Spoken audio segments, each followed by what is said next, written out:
studies have been done, and it is proven that more than 30% of doctors actually have depression.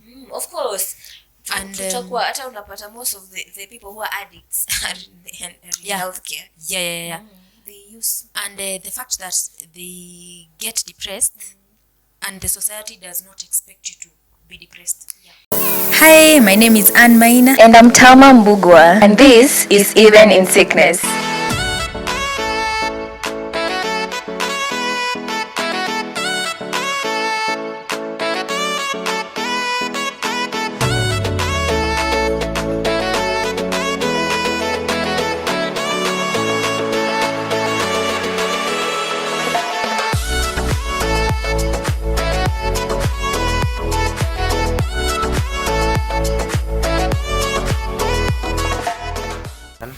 Hi guys, welcome back to another episode of Even in Sickness. Now, I think in the previous episode about how I hate why I hate being a medic, Yes. I think we talked too much. Oh, we did. Hey, we have a lot to unpack. We do. Yes. My God.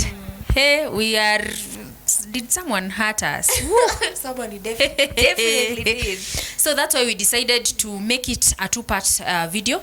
Ndio msiboeke jamani. We also don't want to bore you with our gory details about medicine.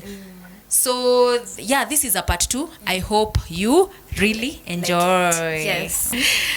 All right. Wow. That whose point was that? Oh, it was yours.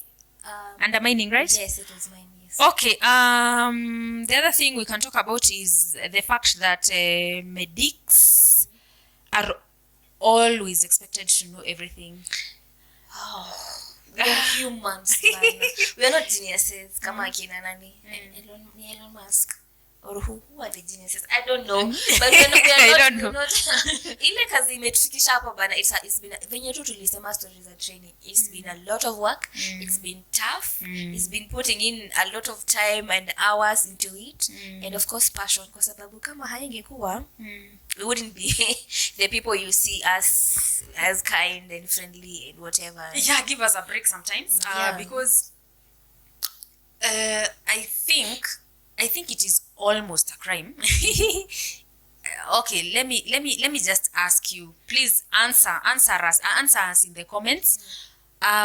If you went to a hospital or anywhere and you asked a doctor a question and then they told you, I don't know, I'm not sure about that. Okay, let's not use I'm not sure about that because I think that is allowed. And they tell you I don't know. How will you feel? Will you even trust this doctor again? Will you? Brett says he wouldn't. He wouldn't.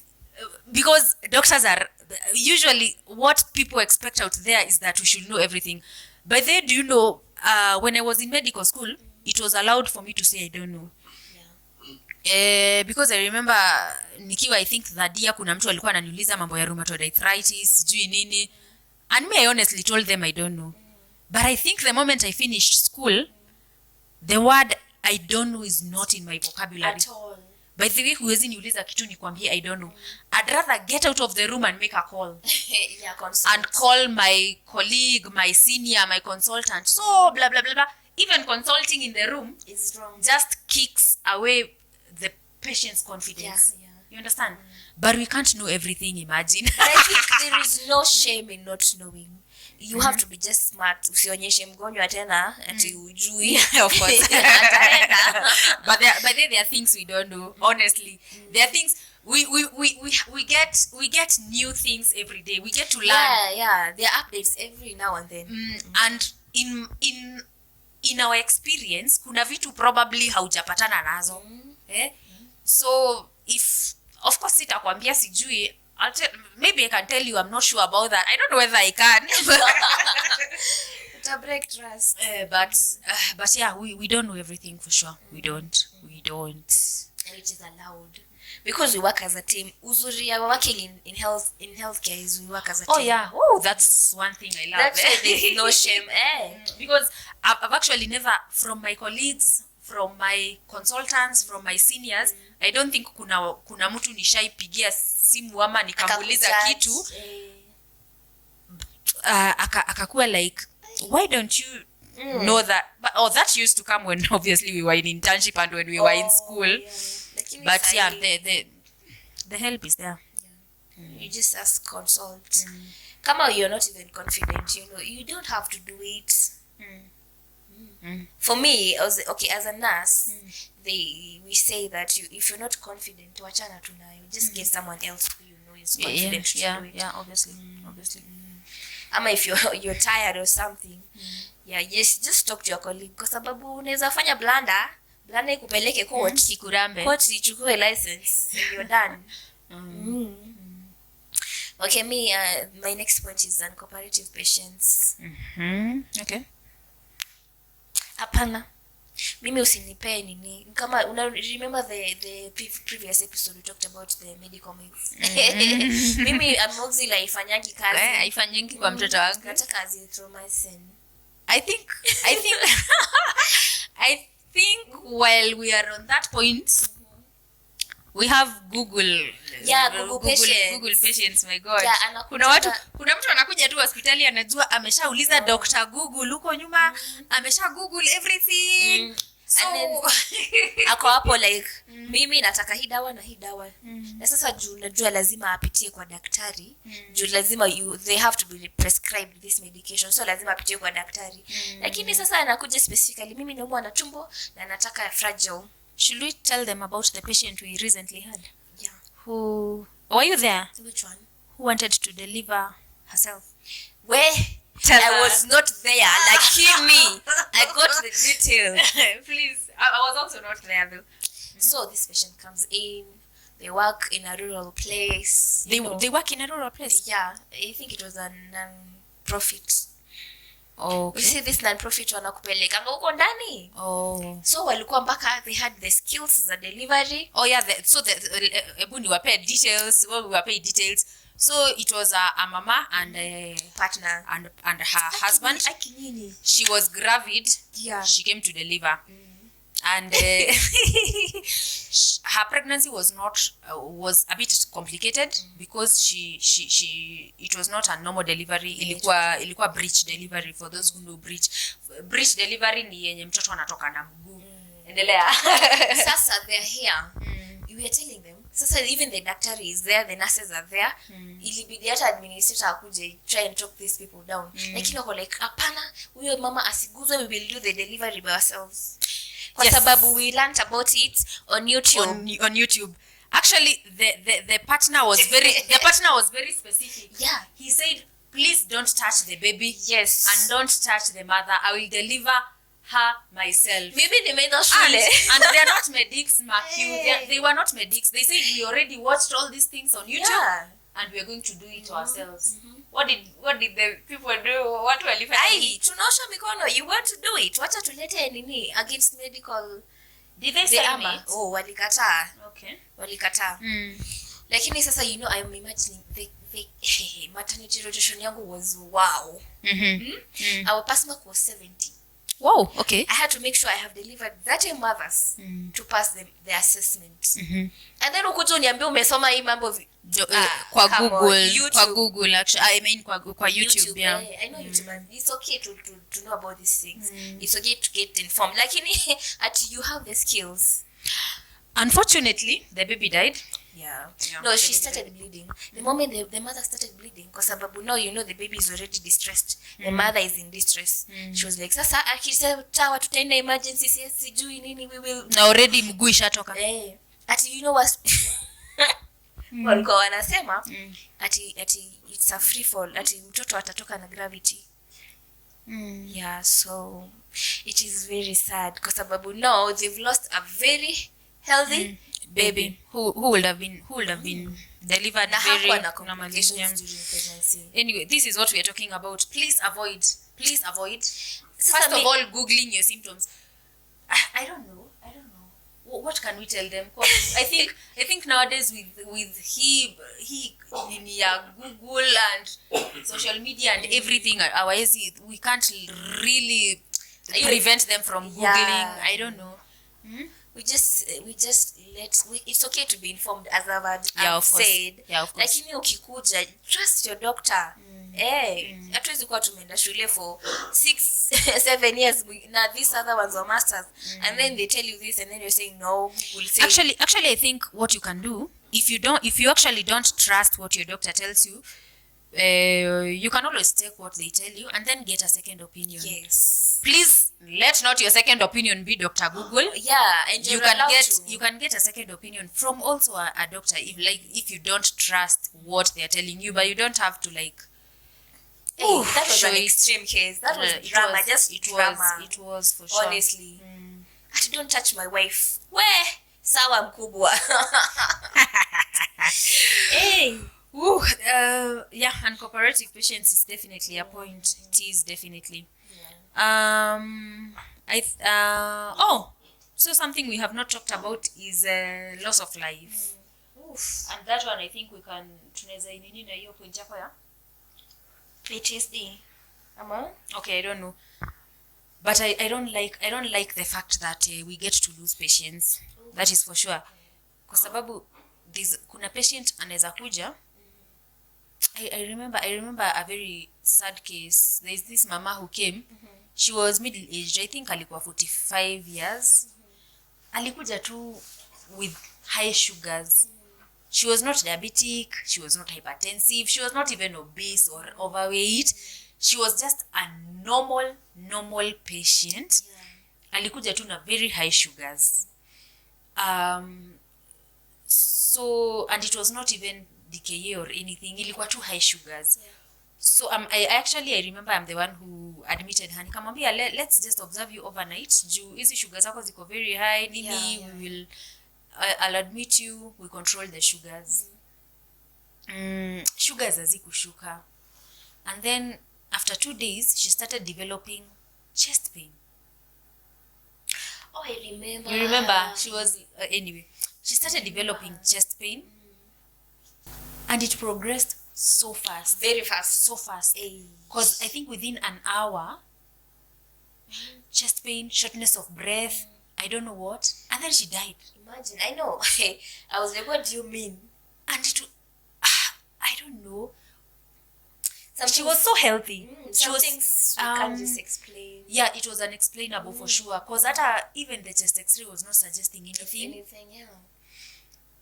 And obviously the relatives were like, she was a very healthy. Like alikuja akitembea, anaongea, like you and me right now. Yeah. And then I think within 48 hours she was gone. And we could not explain it. Obviously the relatives were like, I think in their minds they were like, we killed their patient or something. Of course. So it is something that is so discouraging. Now that is just one example. Lakini kuna patient unaweza ngangana na yeye from the time they were admitted. You do, like, unaona ule patient, you see the patient who you are invested emotionally, and I don't know, with all your knowledge of being a doctor and with all, you follow them like, unajua, that's what happens when you admit someone. Sisi madaktari, of course, you follow when you admit someone, I think you always feel like they are your patient because you admitted them. Unaelewa? Wewe ndio uliwakalisha chini ukawaambia, it is like this, we need to admit, we administer these medications, blah blah blah. So always unatakanga kufuata huyu mgonjwa until discharge. And then hapo katikati sijui nini, and then the patient dies. Inakuanga just I know. you just want to live, and I don't know, it's just it comes with a lot of point yako ya PTSD. Was it related to that one? Yes. That is part of why we have post-traumatic PTSD, kwa sababu emotionally, of course umeinvest na huyo mtu, umekuwa, you have been friends, you go talk to this person for more like 20 minutes, unajua sasa the bit, alafu ile taking history, you know about this person at a certain level, so of course it is traumatic. Yeah, and there are patients who will make you lose sleep. Yeah, you have lost cause yeah, wow, you've never lost sleep. Like maybe umeata patient, and then ukiwa kwa bed you're like, did I do this? Sijui kama did I, yeah, maybe I did. Yeah. and then what did I not do? No, what? And then you just want to go back in the morning, uone huyo patient amelalaje. Okay, for me, I think I have tried to teach myself not to blame myself or say it is No. my fault. I'm not talking about death. I'm talking about maybe a patient mwenye umeacha kwa hosi, maybe something. Me, if in that case, maybe of course I will text the nurse or the person I hand it over here. But then ni kama identity, si unaweza ni confirm kwa file. Yeah. So you've also lost sleep. Of course, utakaa utani hivi na nilifanya hivi. Ni kama identity. Unapiga simu ama you text them haraka. No, but hey, you can lose sleep. Me there's especially when it comes to maternal death. Where No. you always you want to try, what did I not do? Wow. Una trying kuji audit kwa akili yako until anyway sometimes there's nothing much we can do. There's nothing much for sure. But it comes with a lot of psychological trauma. Yes. And I don't know, stress. Even physical trauma. Kwa sababu ukirealize hujafanya kitu na unajua ni uko place yenye you have to, okay, I'm gonna have to do this myself. So of course the straining emotionally and psychologically lazima utakuwa pia na physical, utafeel your body just needs to rest now. Yeah. And by the way, this is very serious because since I finished school, I think two of my former classmates have actually committed suicide. And 2 is far too many. And they were young doctors, very promising and everything. PTSD. No, I was not talking to them because they were not my friends or anything. But studies have been done, and it is proven that more than 30% of doctors actually have depression. Of course.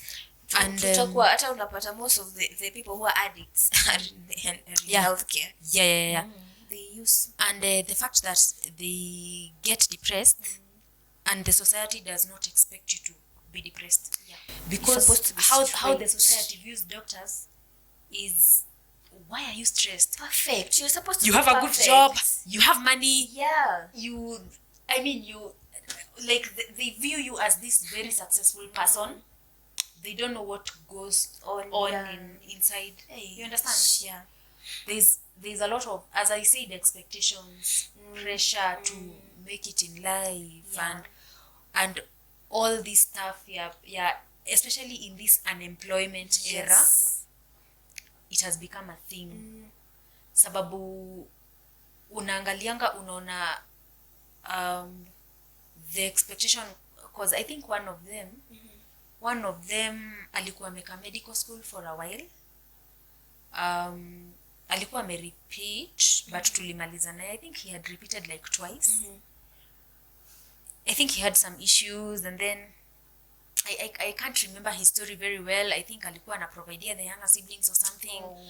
And then sasa umetoka, you're out of school, you are unemployed, or you're looking for employment, and then maybe you end a place yenye you are underpaid. Yes. You have no off And days. the pressures zote tena from everywhere. And all, I think it was just a whole lot of, It becomes overwhelming. it has a whole lot of stuff. And I think as medical practitioners, depression is a thing. It is A thing which should be addressed very seriously. This one doesn't even have to do with I think the community. Yeah. It is just us among ourselves. We need a don't know. self-help group. We do. Yeah. Yes. Of late, I've just been thinking about self-help groups. The way I just want a self-help group for this, a self-help group for this. and that. My God, it is just a whole thing. It is. I know. We've been there. I've been there. You've been depressed. Why? Tell us. Do you want to share? That is story for another day. Like, because you are the center. You're getting jabs from everywhere. So of course utakuwa depressed. I've even had suicidal thoughts. What? Yeah. Okay. Which month was the month of suicide? Was it last month?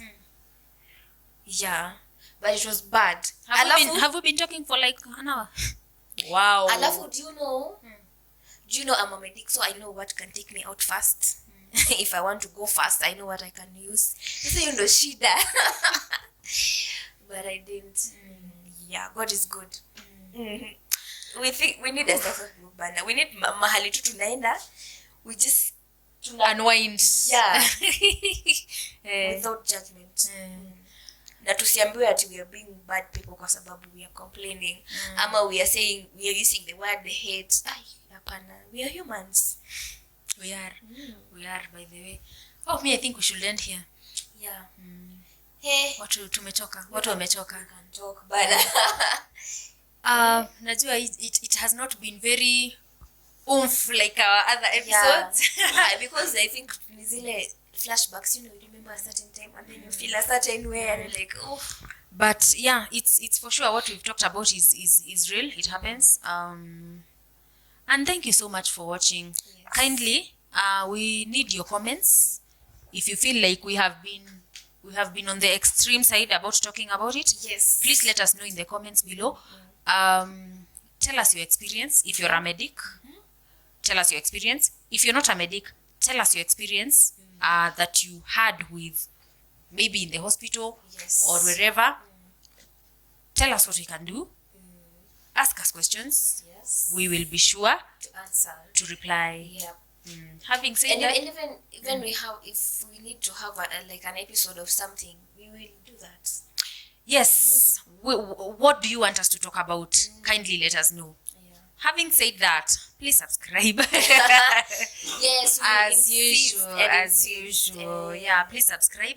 Hit on the notification bell so that you know when we're dropping our episodes. Yes. And we will keep doing what we're doing. Yes, and like and share. Tell your friends, tell your friend, tell a friend, tell a friend, tell a friend. It goes on and on. Yeah.